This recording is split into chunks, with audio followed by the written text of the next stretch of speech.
So the creation of the heavens and the earth and everything in them was completed. On the seventh day, God had finished his work of creation, so he rested from all his work.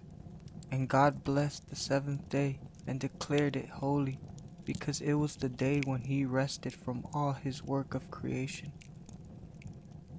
When the Lord God made the earth and the heavens, neither wild plants nor grains were growing on the earth, for the Lord God had not yet sent rain to water the earth, and there were no people to cultivate the soil.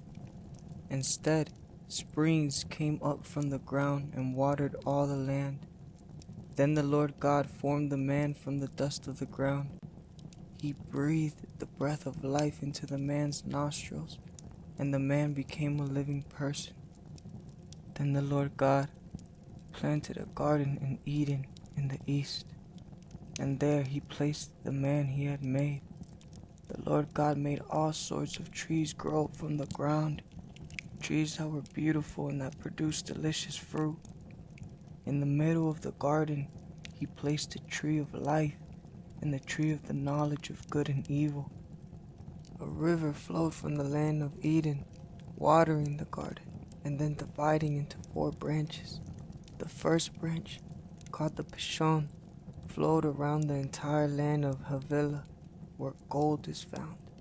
The gold of that land is exceptionally pure. Aromatic resin and onyx stone are also found there. The second branch, called the Gihon, flowed around the entire land of Cush. The third branch, called the Tigris, flowed east of the land of Asher. The fourth branch is called the Euphrates.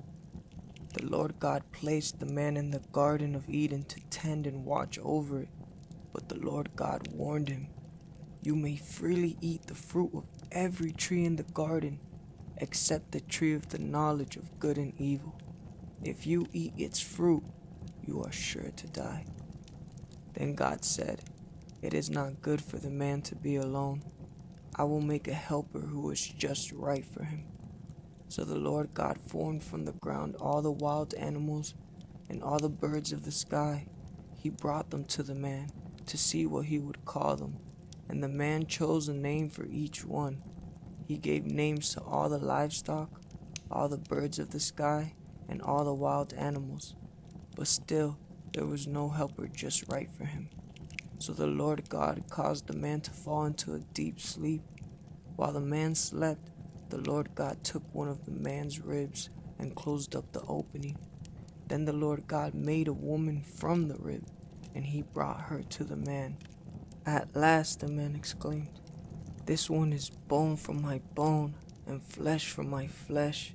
She will be called a woman, because she was taken from man."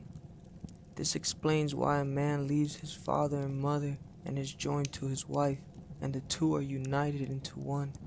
Now the man and his wife were both naked, but they felt no shame.